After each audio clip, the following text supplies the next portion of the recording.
네, 안녕하세요. 저는 삼성 SDS의 고객 경험 혁신팀에서 일하고 있는 박진이라고 합니다. 제가 이 자리에 오게 된 것에 대해서 일단 영광으로 생각하고 먼저 감사의 말씀을 드리고 시작을 하고 싶습니다. 작년에도 아마 에자일 그 팀에서 저를 그 추천을 해주셨다고 해요. 근데 작년에는 작년에 이제 오셨던 분들은 아시겠지만 에자일에 굉장히 포커스된 그런 이야기들이 심도 있게 진행이 되었었고요. 올해는 그 미국에서 열린 에자일 컨퍼런스에서도 그렇고 에자일의 확산이 좀 화두가 되면서 올해 이제 휴먼, 컬처 이런 식으로 전체적으로 에자일과 관련된 다른 분야의 분들도 많이 연사로 초청이 되었습니다. 그래서 다른 세션들도 보시면 아마 그런 것들을 좀 느끼실 수 있을 것 같아요. 그래서 그런 관점에서 또 이제 이렇게 추천을 해주셔서 제가 오늘 이 자리에 서게 되었습니다. 그래서 매우 반갑고요. 오늘 그 디자인 띵킹이라는 거를 잘 소개하기 위해서 준비를 했습니다. 그래서 잘 들어주시면 감사하겠습니다. 제목이 디자인 띵킹 for 이노베이션인데요. 그 이노베이션을 위한 여러 가지 방법들이 있는데 그 중에 하나로서 디자인 띵킹을 오늘 소개하고자 합니다. 제가 여기 앉아 계신 분들에게 좀 궁금해서 첫 번째 액티비티로 제가 워크샵 디자인 띵킹 워크샵 할 때 잘 사용하는 그 아이스 브레이킹 툴인데요. 마인드 오프닝 단계에서 에너지 레벨이라는 거를 사용합니다. 여기 보시면 0부터 10까지 이렇게 에너지 레벨이 표시가 되어 있어요. 저는 지금 현재 에너지 레벨이 9 정도 됩니다. 매우 이제 아침에는 더 좋았던 것 같고 지금 살짝 긴장을 해서 9단계로 떨어졌는데 여기 앉아 계시는 분들의 에너지 레벨이 어떤지 한번 제가 궁금해서 여쭤볼게요. 마음속으로. 네, 굉장히 낮거나 중간 정도이거나 아니면 지금 제가 많이 느껴지는데 초롱초롱하게 저에게 눈빛을 보내주시는 분들도 많은 것 같아서요.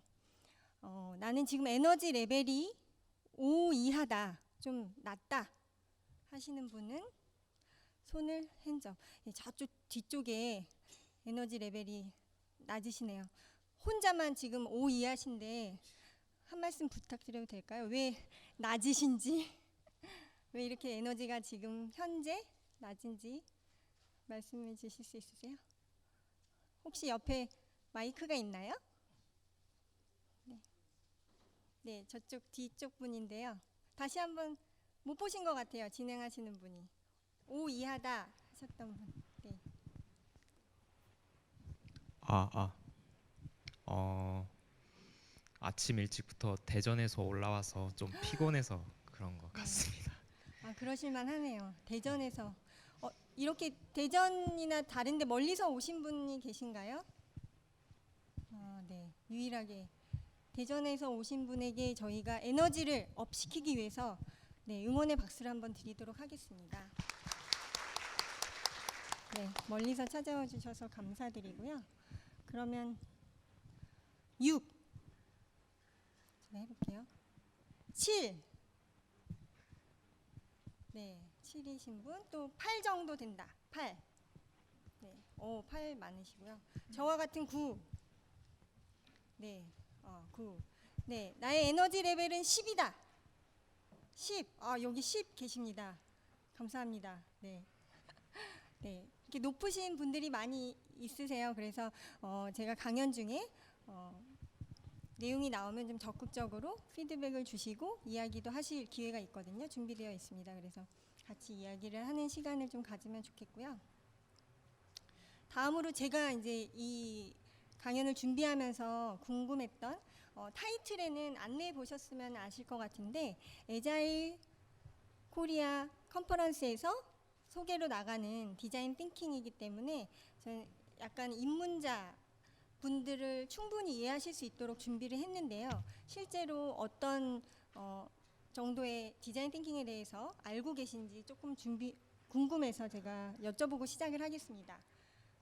여기도 뭐 0부터 10까지 레벨이 있겠는데요.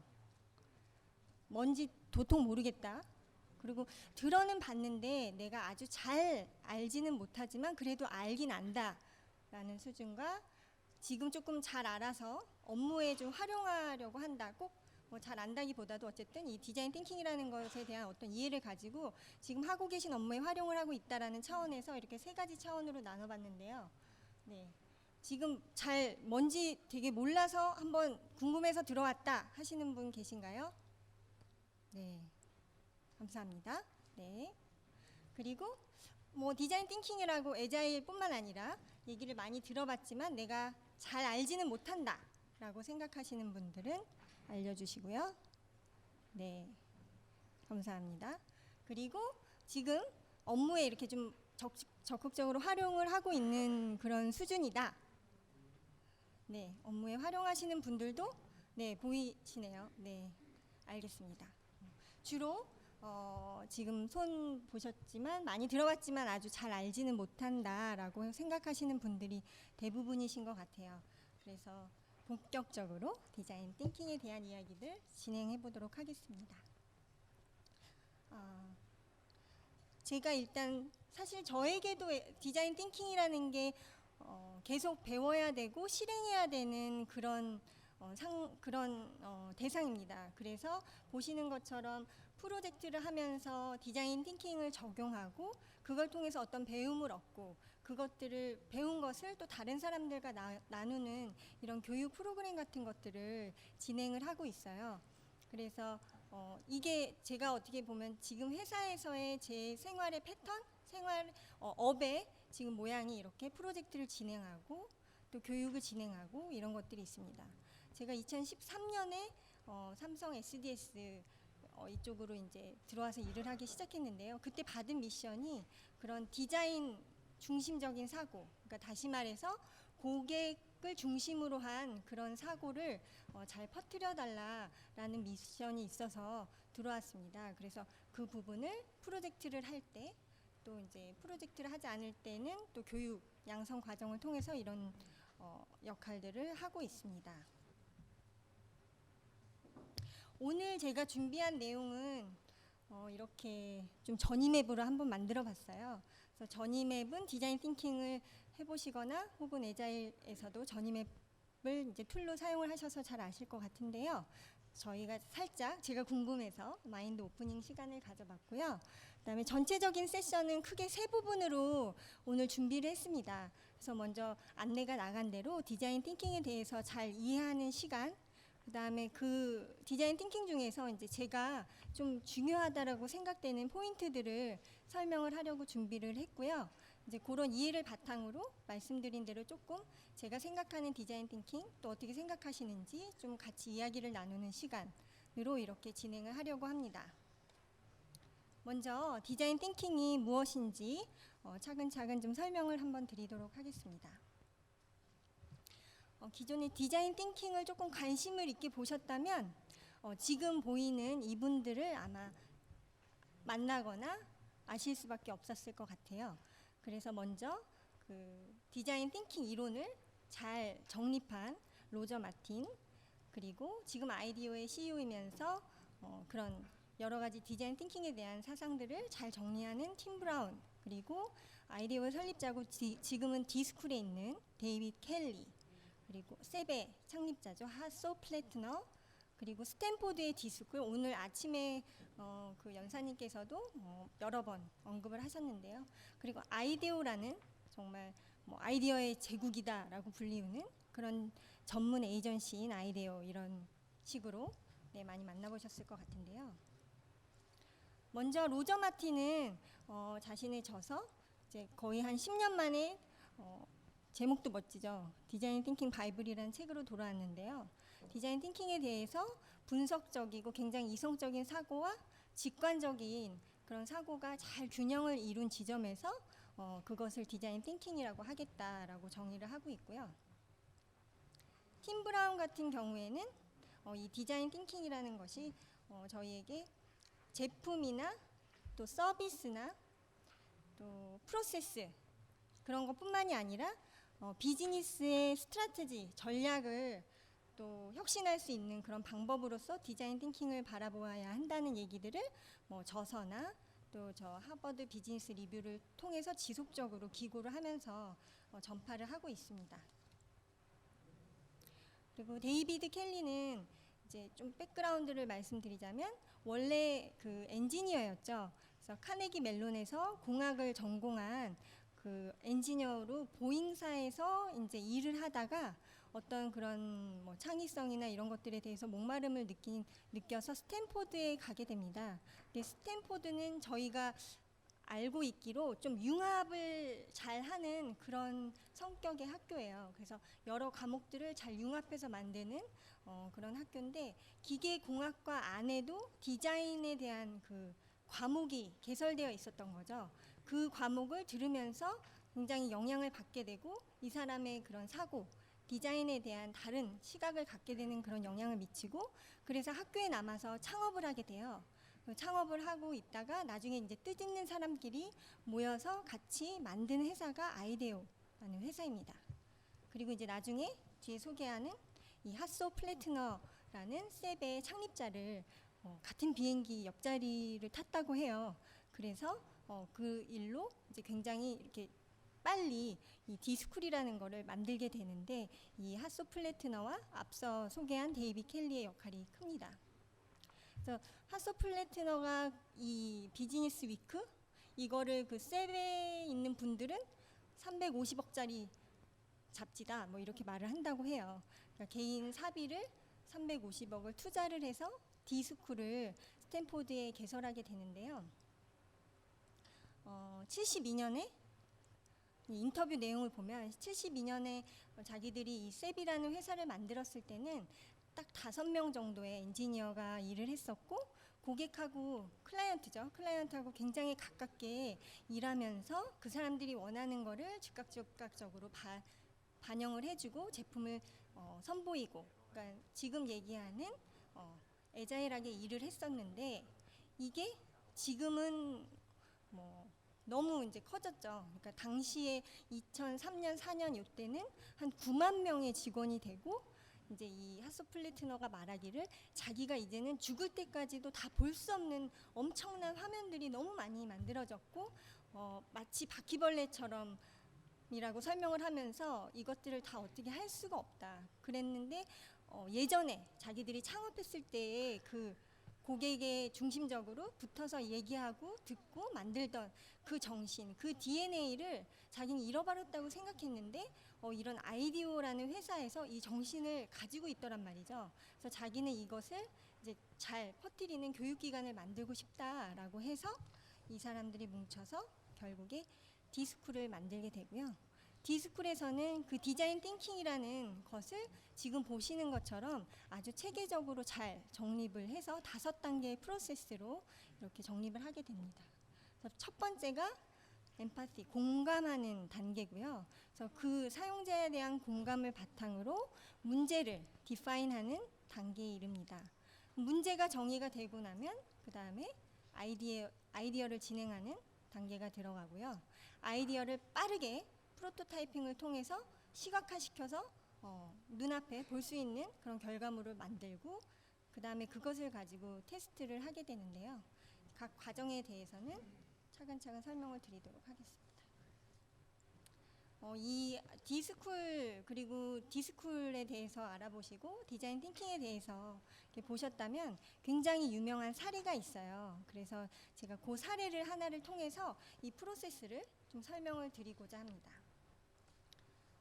GE의 MRI 어드벤처 시리즈라는 사례가 굉장히 좋은 사례로 회자가 되고 있고요. 거의 베스트셀러처럼 많은 사례들이 있지만 요 MRI 시리즈 같은 경우가 아주 유명한 대표적인 디자인 띵킹 프로젝트라고 보시면 되겠습니다.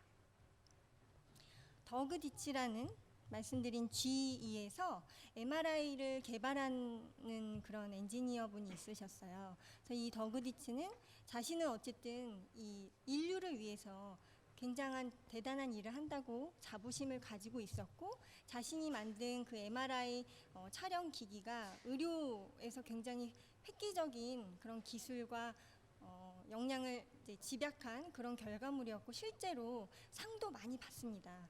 그래서 이게 너무 궁금하잖아요. 실제로 병원에서 어떻게 쓰이고 있는지. 그래서 어린이 병원에 자신의 MRI를 납품한 어린이 병원에 가서 현장을 목격하게 됩니다. 현장에 가보니까 어땠을 것 같으세요? 아마 지금 느껴지실 것 같아요. 그 어린이들이 MRI를 촬영하기에 앞서서 이게 엄청 큰 기계고 소리가 나고 그렇죠? 그렇기 때문에 굉장히 두려움에 떨면서 이렇게 엄마 품에 안겨서 떨어지지 않으려고 하고 이런 장면들을 목격을 하게 되는 거죠. 그래서 결국엔 어떻게 되냐면 그 이 MRI 촬영을 해야 되는 어린이들의 80%가 마취 혹은 수면 유도한 상태에서 이 촬영을 하게 됩니다. 그러니까 그 수면 마취를 하고 이런 것들도 사실은 그 MRI를 찍어야 되는 정도의 아이들이면 많은 부분 아픈 상태인데 별로 좋지는 않잖아요. 그래서 그렇게 마취를 해야만 이거를 정상적으로 찍을 수 있는 상황이라는 거를 보고 더그 디치가 굉장히 충격을 받게 돼요. 그래서 이게 자기네 인류를 위해서 굉장히 좋은 일을 했다라는 자부심을 가지고 했는데 실제로 병원에서 아이들이 이렇게 이것을 두려워하는구나라는 걸 느끼고 이걸 어떻게 하면 해결할 수 있을까라고 고민을 하다가 그 디스쿨에 임원들을 대상으로 하는 프로그램이 열렸다는 소식을 듣고 자기가 거기를 지원을 해가지고 이 프로그램을 듣게 됩니다. 그래서 디스쿨에서 아까 보여드렸던 그런 5단계의 엠퍼사이즈부터 쭉 진행을 하게 되는 거죠. 그래서 고객이 그 어린이들이었잖아요. 그래서 실제로 이분들 자기가 병원에 가서 관찰하는 것부터 시작해서 뭐 근처에 있는 저희로 치면 어린이집, 유치원 이런 쪽에 가서 어떻게 아이들의 심리가 어떤지 또 주변에 있는 그 어린이 도서관이라든지 아니면 어린이한테 포커스가 된 그런 뭐 말씀드린 유치원이나 도서관이나 뭐 병원이나 이런 데들을 다 방문을 하면서 아이들의 심리를 이해하기 위해서 많은 그런 리서치를 진행을 합니다. 그리고 그 리서치를 통해서 알게 된 거는 사실은 이 아이들이 갖고 있는 것은 문제라는 것은 이 자기가 기계를 어떻게 변형하고 뭐 소리를 웅웅거리는 소리를 작게 한다든지 뭐 이런 식의 해결책을 생각했겠죠 처음에는. 근데 그런 것이 아니라 아이들의 감정에 오로지 공감을 하고 나서 얻은 결론은 이 아이들하고 이 아이들에게 MRI 촬영이라는 그 행위 자체가 굉장히 두려움의 대상이라는 것을 알게 되는 거죠. 그래서 그 두려움이라는 감정을 해소하는 게 그게 바로 문제라는 것을 판단을 하게 되는 겁니다. 그래서 아이데이션은 어떤 식으로 했을까요? 그래서 MRI 기계는 하나도 바꾸지 않고요. 그 주변의 모든 환경들을 바꾸기 시작하는 거죠. 그리고 거기에 스토리를 담아서 MRI 찍는 그 행위 자체를 어떤 모험의 세계로 떠나는 이야기를 만들기 시작해요. 그래서 환자들이 그 어린 환자가 주인공이 되어서 내가 이렇게 해적선에 타서 그 해적왕을 물리치고 살아 돌아오는 그런 스토리를 만듭니다. 그래서 아이들에게 이 MRI 촬영이 들어온 것이 아니라 미리 그리고 그 의료진들에게 다 이 말씀드린 그 스토리북을 나눠주는 거죠. 그래서 가이드로 이 아이에게 어떤 대화를 해야 되고 어떻게 가야 되고 이런 것들을 다 가이드 책자를 만들어서 MRI를 찍으러 오면 그 아이에게 우리는 오늘 해적선을 타고 모험을 떠날 거야. 너가 들어가면 그 해적왕과 우리의 기사가 싸울 텐데 그동안 숨소리도 내지 말고 조용히 숨어 있어야 돼 라고 알려주는 거죠. 그래서 이 소동이 다 끝난 다음에는 너는 상을 받을 거야 라고 이렇게 막 얘기를 해줬습니다. 그래서 실제로 MRI가 들어가서 찍는 동안 그리고 웅웅하고 울려서 그 기계가 다 돌아가는 동안 아이가 꼼짝도 하지 않고 움직이지 않고 있고 끝나면 이제 한쪽에 마련된 그 배지를 가질 수 있도록 했다라고 합니다. 또 제가 하나 더 좋아하는 시리즈는 오른쪽에 보이는 이제 우주 시리즈인데요. 이거 같은 경우는 이제 우리는 초고속 항속으로 다른 세계로 이동을 할 거다. 너가 누워 있으면 굉장히 시끄러운 소리가 날 거야. 왜냐하면 이 시공간을 이동하는 동안 엄청나게 빠른 속도로 움직이기 때문이지. 이렇게 얘기하면서 아이들이 침착하게 그 시간을 잘 견뎌낼 수 있도록 이제 이야기를 한 거죠. 그래서 이런 서비스를 전체적으로 만들게 되고 실제로 그래서 그것에 대한 이제 반응들을 측정을 해봤는데요. 그 만족 지수라고 하죠. 그래서 실제로 그 아이도 굉장히 스트레스를 받지만 아이를 데려간 부모도 엄청난 스트레스를 받을 거잖아요. 그러니까 그 부분에 대해서 또 그 싫어하는 아이를 억지로 데려가고 또 심한 경우는 마취과 의사를 불러서 마취를 해야 되고 이렇게 해야 되는 의료진들 또 엄청난 스트레스를 받았을 텐데 그 스테이크홀더죠. 모든 이해관계자들의 만족도가 90% 정도 올라갔다라고 하고요. 실제 마취하는 아이들도 많이 줄어들었고, 그래서 이런 식으로 좋은 결과를 얻게 됩니다. 그래서 실제로 이 시리즈가 앞에 보신 것뿐만 아니라 한 9가지 이렇게 베리에이션이 나와서 모험의 스토리를 만드는 결과가 됐고요. 저희가 잘 아는 디자인 띵킹에서 굉장히 좋은 예시로 이렇게 사용이 되고 있습니다. 어떠세요? 내용이 공감이 되시나요? 네, 제가 최대한 그 감정을 살려서 잘 설명하려고 했는데요. 아마 이제 돌아가 보시면 이것뿐만 아니라 여러 가지 예시들이 있고 또 우리나라에서도 이런 디자인 띵킹을 가지고 적용한 뭐 무지개 식판이라던가 이런 예시들이 좋은 예시들이 많이 나와 있습니다. 그래서 또 찾아보시면 좋을 것 같고요. 오늘은 이 MRI 시리즈 하나 정도를 잘 소개하는 것으로 마무리를 하겠습니다.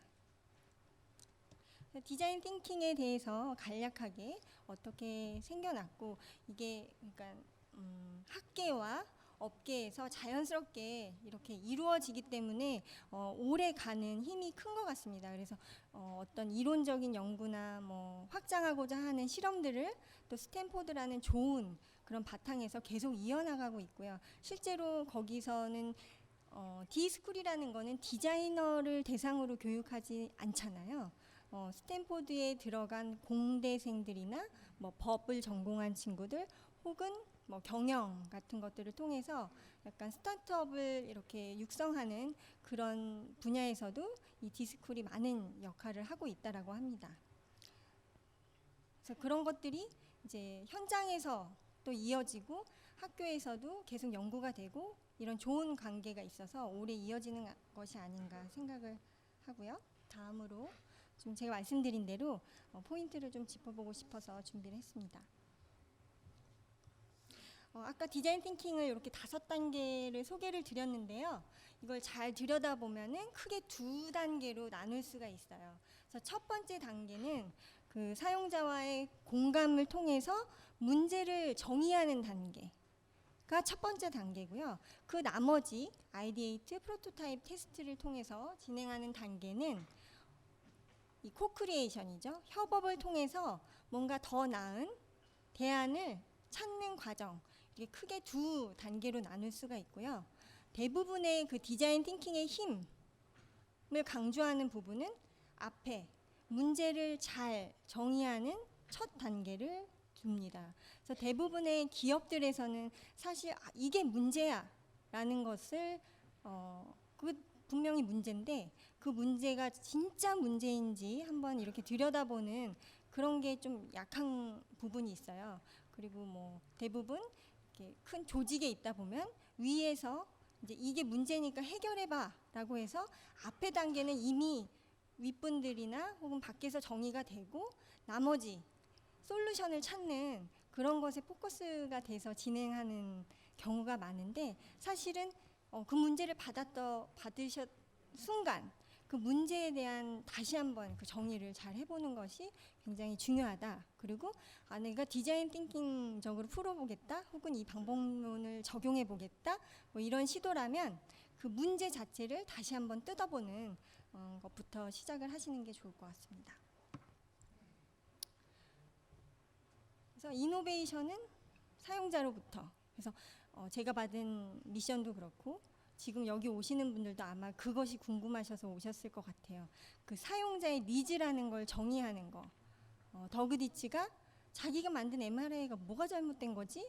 내가 이거를 뭐 소리가 커서 등치가 너무 커서 이런 식이 아니라 그 사용자가 느끼는 두려움이라는 거를 그 요인을 찾아낸 거. 그 두려움이라는 감정을 해소해야 된다. 어떤 기능적인 피처나 어떤 엘리멘트나 뭐 컴포넌트나 이런 것들을 바꾸는 게 아니라 그 엠파시를 통한 그 감정을 해소시켜야 된다라는 그런 부분을 찾은 것처럼 저희는 어쨌거나 그 잘 사용자가 입으로 말하지 않고 어떻게 보면은 뭐 모르게 행동하고 있거나 심지어는 어떤 지점이 불편한지 모르지만 뭔가 말은 해주지 않고 보이지도 않지만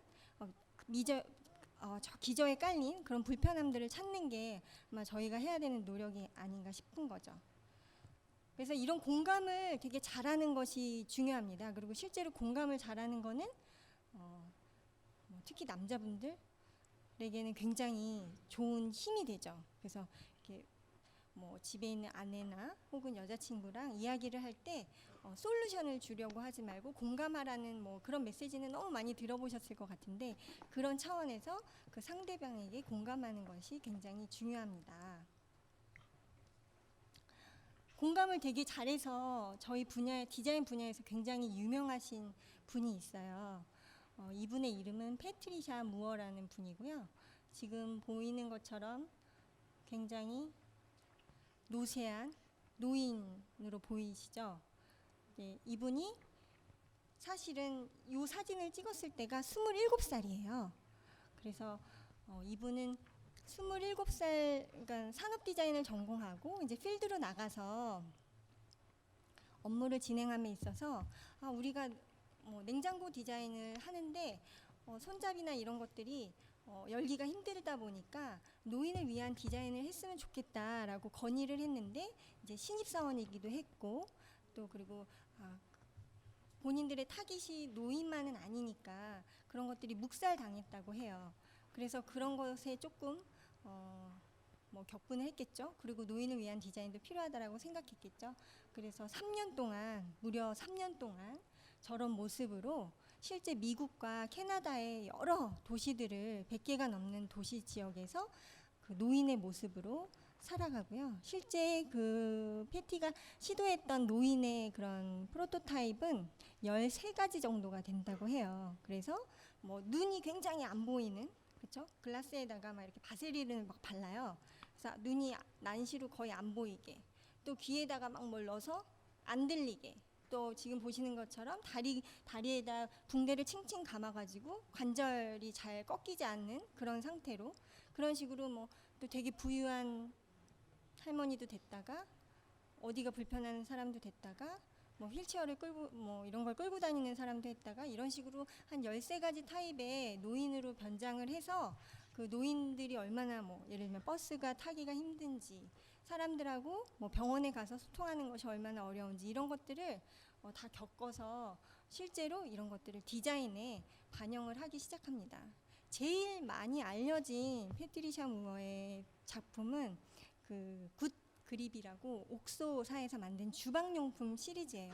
그래서 세계적인 그런 다국적 기업들하고 일을 하면서 노인에게서 받은 그런 영감으로 디자인을 하게 되지만, 실제 그거는 노인을 위한 제품이라기보다는 모든 사람들, 유니버셜 디자인이라고 하는데 대부분 모든 사람들을 위한 그런 디자인이 나오게 되고, 그래서 뭐 예를 들면 문화 인류학에 제인구달이 있다면 디자인계에는 이 패트리샤 무어가 있죠. 그래서 굉장히 많은 상을 받고 실제로 사람들이 사랑하는 그런 제품들, 또 그래서 기업들에게도 실제로 이게 되게 뭉툭하고 못생겼어요. 날렵하지 않은 주방기구인데도 써보니까 너무 편해서 너무 잘 팔리는 거죠. 다른 제품에 막 3배나 비싼데도 불구하고. 그래서 기업 옥소에 굉장히 많은 이익을 가져다주는 그런 좋은 디자이너로서 활동을 하게 됩니다.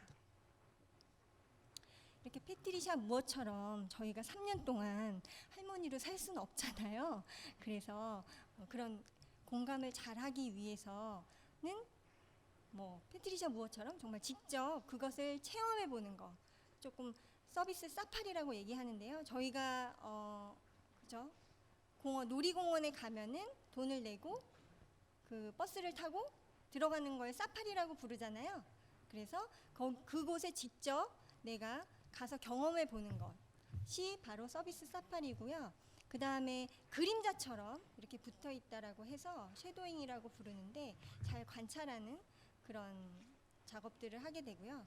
그리고 그렇게 관찰한 다음에 이어지는 그 상황, 그 컨텍스트 안에서의 자연스러운 인터뷰. 네. 저희가 따로 만나서 뭐 몇 시부터 몇 시까지 인터뷰를 하고 커피를 마시면서 뭐 이런 거보다는 주로 저희들이 하는 디자인 리서치는 현장에 가서 현장에서 겪어보고 관찰하고 그 자리에서 자연스럽게 인터뷰를 끌어내는 그런 방식으로 진행을 합니다.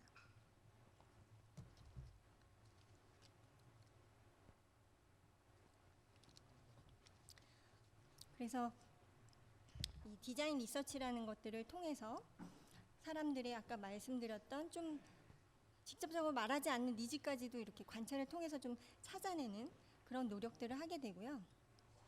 중요한 것은 이것을 시각화시키는 거죠. 그래서 프로세스나 이런 것들이 그때그때 눈에 보이지 않는 요소들을 담고 있죠.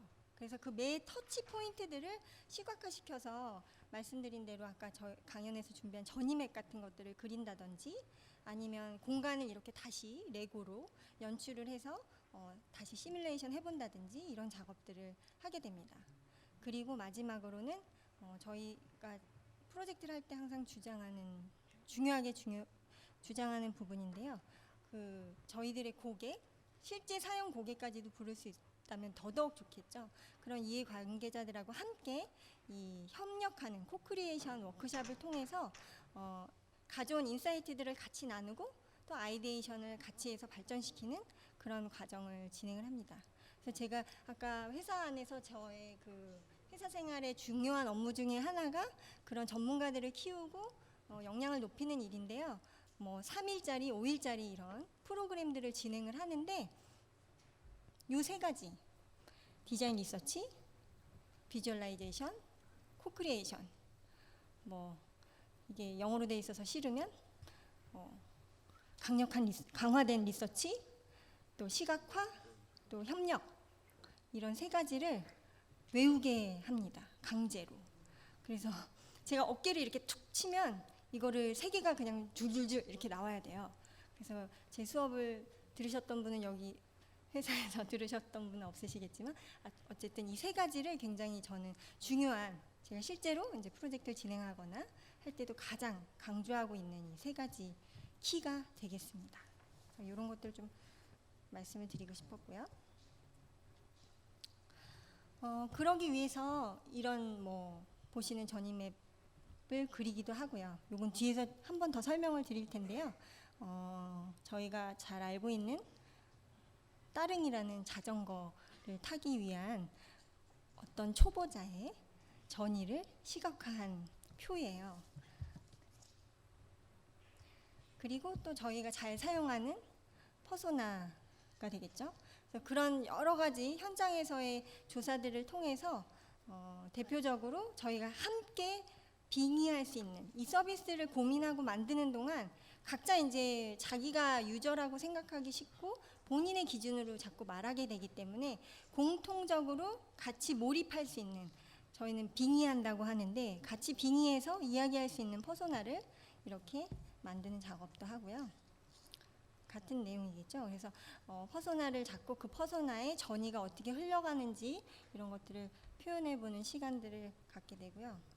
그걸 통해서 그 서비스가 일어나는 사실은 서비스가 일어난다라고 했을 때 그 서비스를 예를 들면 뭐 비행기를 타고 여행을 간다라고 하면 공항에 도착하기 전부터도 사실 생각을 해야 되는 거죠. 내가 어디로 여행을 가야지라고 생각하는 순간부터 되는 거죠. 그래서 딱 그 온 스테이지의 액션들만 보는 게 아니라 그 비포 단계 스테이지 또 돌아와서 어떤 행동을 할 수 있다면 그 애프터 스테이지의 단계까지도 저희들이 이렇게 좀 점검을 하는 편입니다.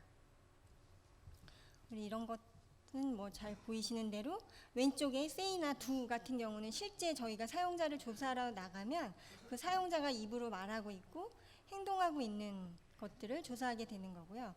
think나 feel 이쪽은 사실 저희 상상의 영역이죠. 저희가 인사이트가 나올 수 있는 중요한 부분인데 이제 눈으로 보고 듣고 한 것들을 기록하는 부분과 나머지 이제 디자이너나 같이 일하는 동료들끼리 이 사람이 이런 생각에서 그런 말을 했고 그런 행동을 했을 것이다라고 하는 부분으로 나눠질 수가 있고요. 공감 지도는 지금 보시는 것 같은 쉐입도 있고요. 이렇게 이제 크게 네 부분으로 나눠지고 밑에 뭐 페인 포인트와 뭐 투비 뭐 이런 식으로 공감 지도 이렇게 찾아보시면 보시는 것 같은 그런 템플릿이 웹상에도 굉장히 많이 존재를 합니다. 그래서 말씀드린 것처럼 hear, see, 그러니까 왼쪽 오른쪽 그 횡으로 있는 것들은 저희가 나가서 실제로 본 거, 들은 거 이런 것들을 하게 되고요.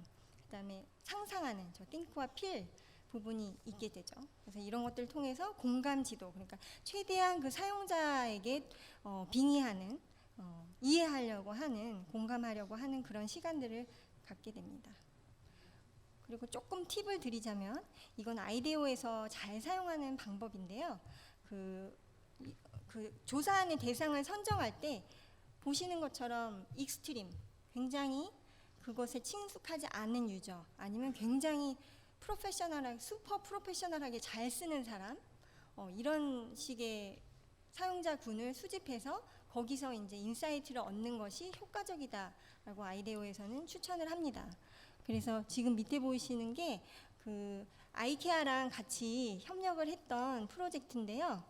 아이케아는 잘 아시겠지만 보통 이렇게 조립해서 만들기 쉽고 쓰기도 간편한 약간 그런 가구들에 포커스하고 있는데요. 특히 좁은 공간, 그러니까 작은 스페이스에서 이 가구가 얼마나 효과적으로 쓰여야 되고 그러려면 어떤 생김새를 갖춰야 되냐 이런 고민들을 하고 있었어요.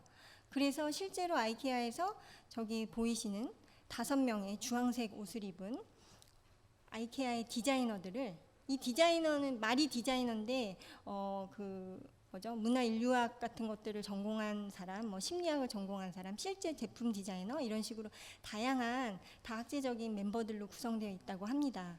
그래서 이분들을 우주에, 화성에서 이렇게 우주 정거장이죠. 정거장은 굉장히 협소한 공간이잖아요. 그 공간에서 살게끔 합니다. 그래서 근데 진짜로 화성으로 보내기엔 너무 비용이 많이 드니까 그 미국의 유타주에 있는 사막에 나사 센터에서 그 화성하고 비슷한 환경을 이렇게 조성을 해서 항상 실험을 하고 있다라고 하는데 거기에 그 디자이너 5명을 파견을 해서 그 제품에 대한 아이디어를 얻고 오는 그런 작업들을 했습니다. 그래서 이거는 이제 저도 재밌어서 신기해가지고 봤는데요. 실제로 그 저희 버라이어티 방송이라고 하나요? 그런 방송처럼 실제 라이브로 막 방송도 하고요. 어떻게 살고 있는지, 거기 가서 어떤 일들을 자기가 겪는지, 실제 그 우주 비행을 앞둔 훈련하는 사람들하고 같이 사는 이야기들을 보여주는 것들을 유튜브에 실시간으로 방영을 했었습니다. 이렇게 공감과 깊은 그런 강화된 리서치들, 또 그거를 시각화시키는 일들을 통해서 어느 정도 이것이 문제다라고 정의가 되었다면 그 다음에는 3번째 단계인 아이데이션 단계죠. 그래서 여기서는 많이 들어보셨을 텐데 보통 이제 뭐 브레인스토밍, 바디스토밍 뭐 이런 것들을 통해서 많은 아이디어들을 도출하도록 합니다. 그래서 제가 이제 어제도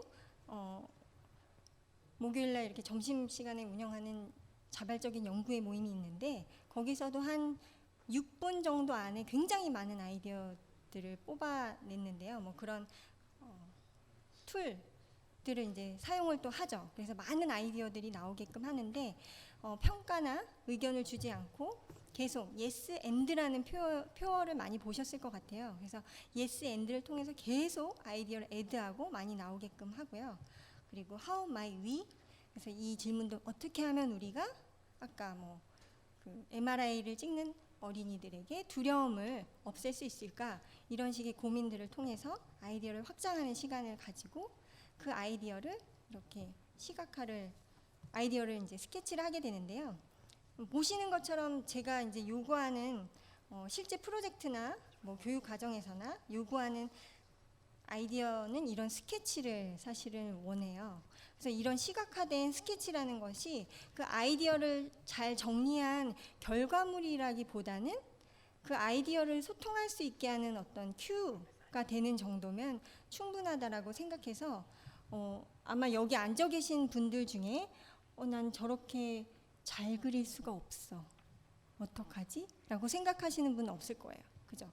이렇게 왼손으로 그려도 저 정도는 그리겠다 뭐 이렇게 생각하실 것 같은데, 그래서 간단하게 이런 스케치들을 통해서 아이디어를 발전시키는 작업들을 하게 됩니다.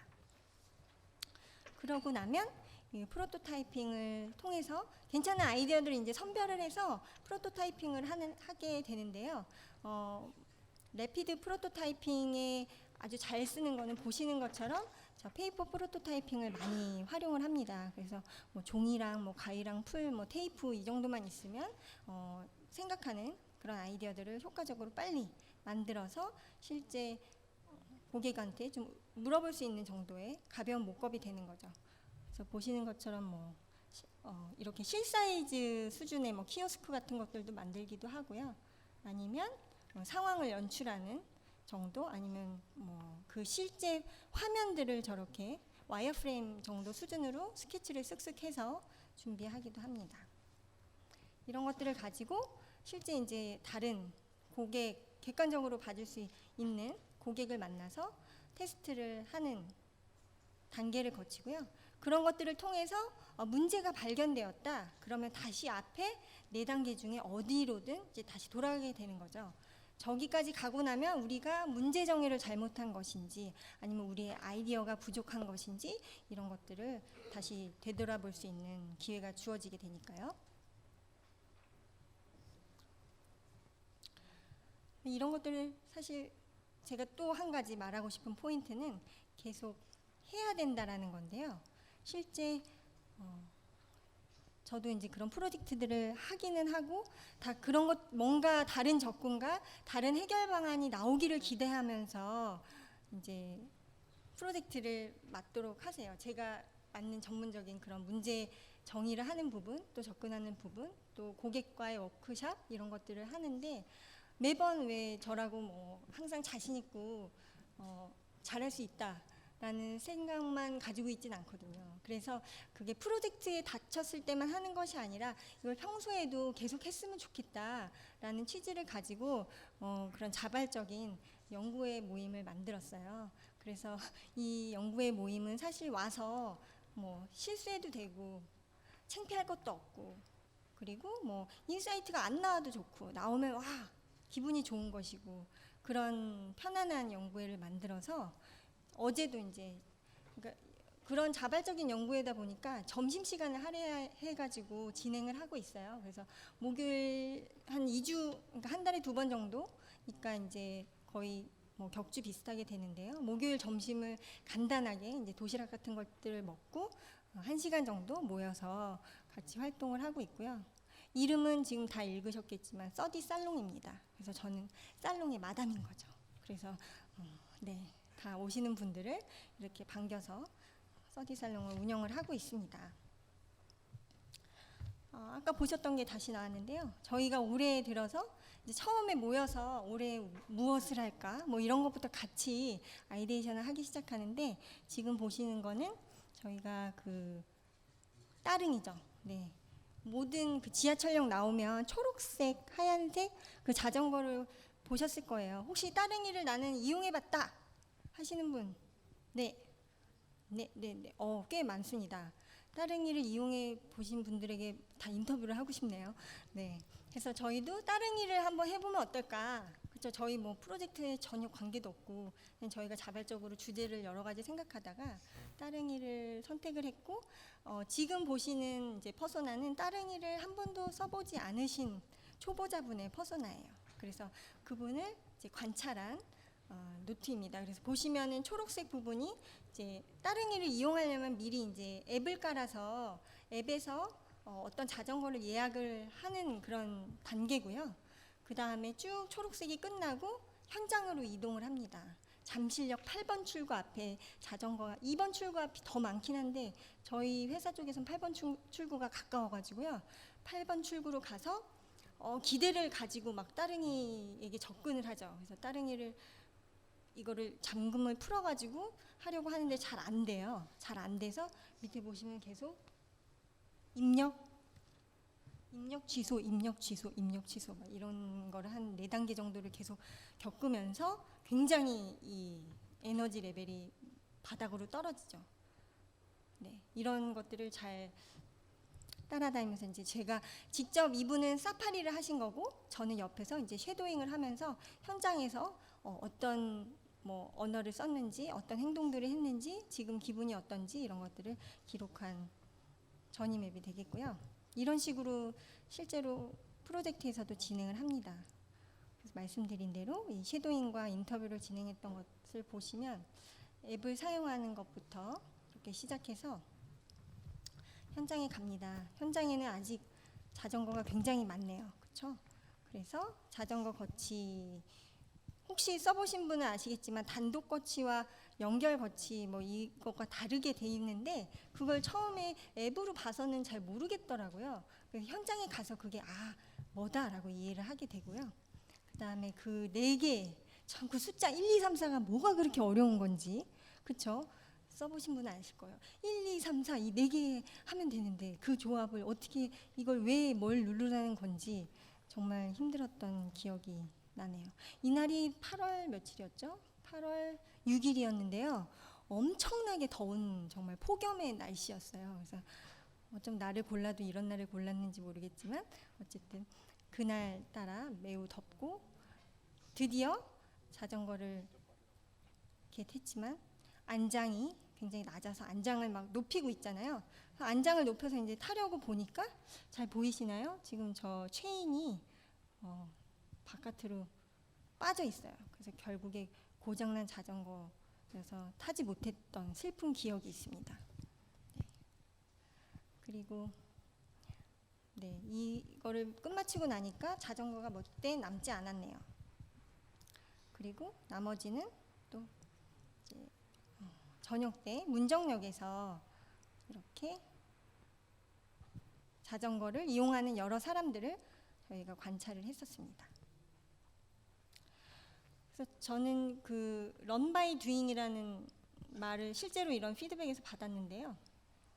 굉장히 결국에 처음부터 막 명쾌하게 알고 싶지만 그게 쉽사리 되지는 않는 것 같아요. 그래서 이거를 해보면서 이런 게 있구나라는 어떤 깨달음이나 아하하는 그런 모먼트들이 좀 나중에 온다라는 점을 좀 말씀을 드리고 싶어요. 그래서 그런 어떤 인내와 참는 기다림의 시간이라고 해야 될까요? 그런 시간이 필요하다라는 말씀을 좀 드리고 싶고요. 마지막 세션으로 제가 조금 서두르도록 하겠습니다. 디자인 띵킹에 대해서 좀 생각을 해봤으면 좋겠다라고 해서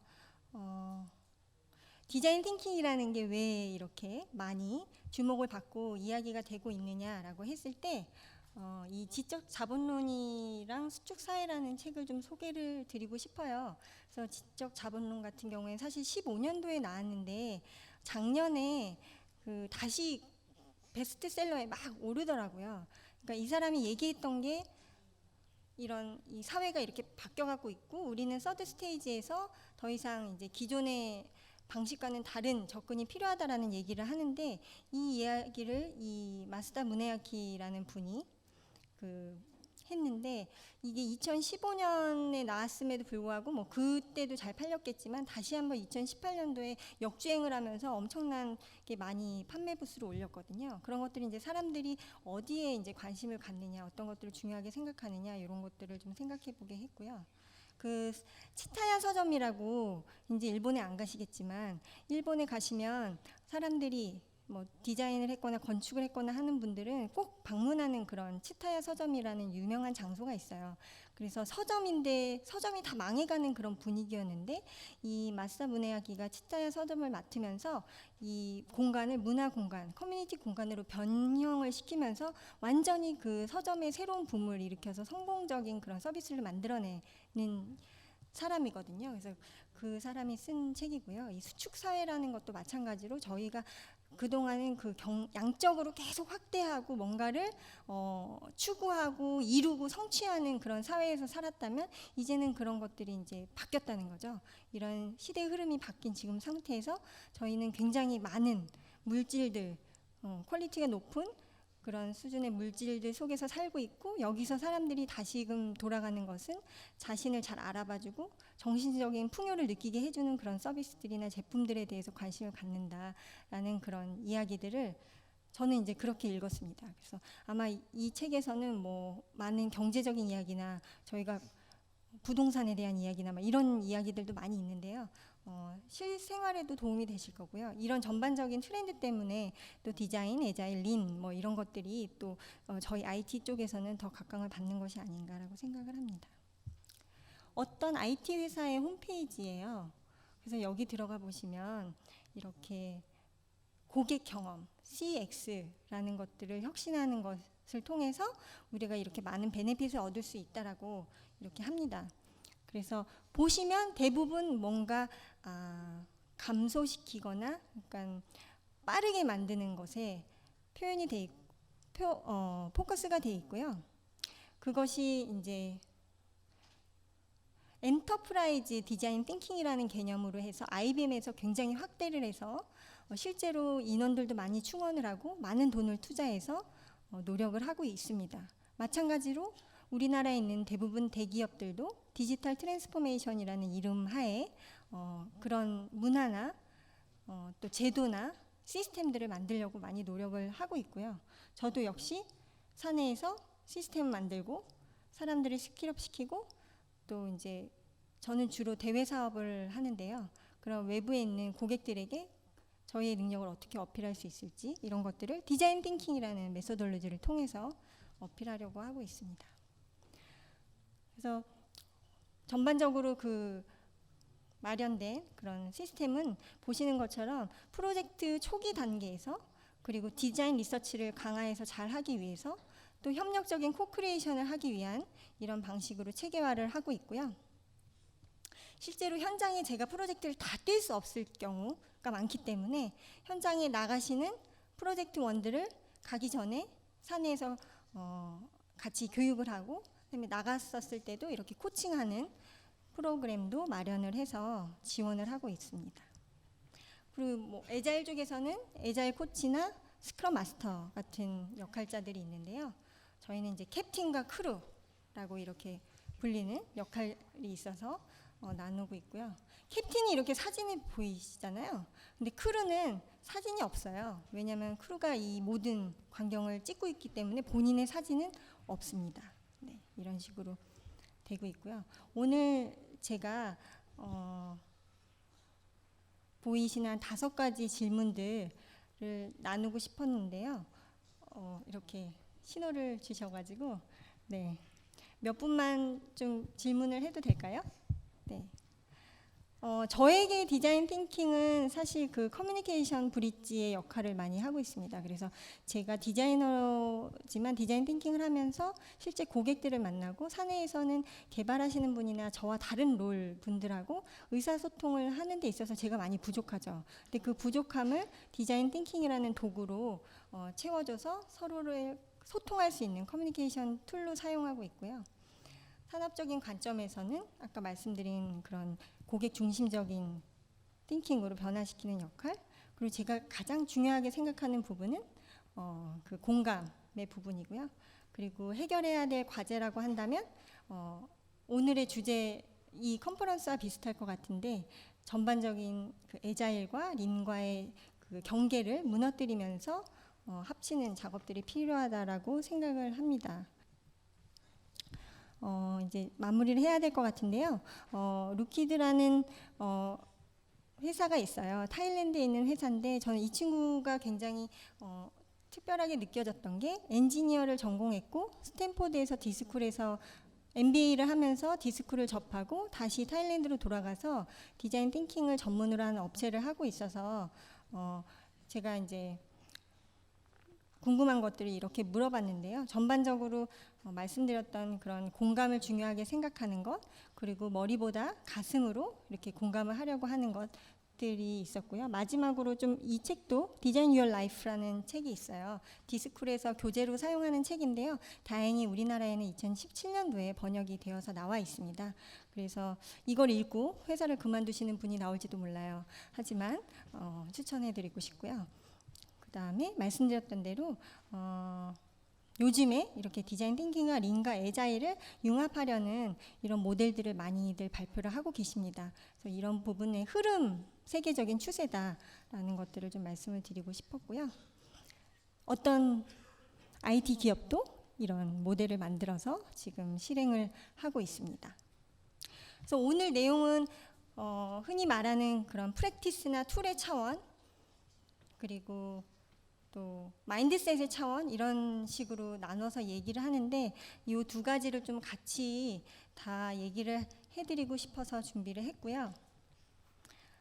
마지막으로 정리를 하자면 디자인 띵킹은 이런 생각하는 방식의 하나고, 지금 전반적인 흐름에 맞춰서 요구되는 패러다임이고, 또 구체적으로 보셨던 그런 방법론들, 프랙티스들을 포함한 개념을 담고 있다라고 하면서 제 이야기에 뒤에 와서 급해졌는데 잘 공감을 해주셨기를 바라면서, 네, 어떻게 마지막에 만족을 하셨는지 모르겠어요. 만족을 하셨길 바라고 오늘 발표를 마치도록 하겠습니다. 감사합니다.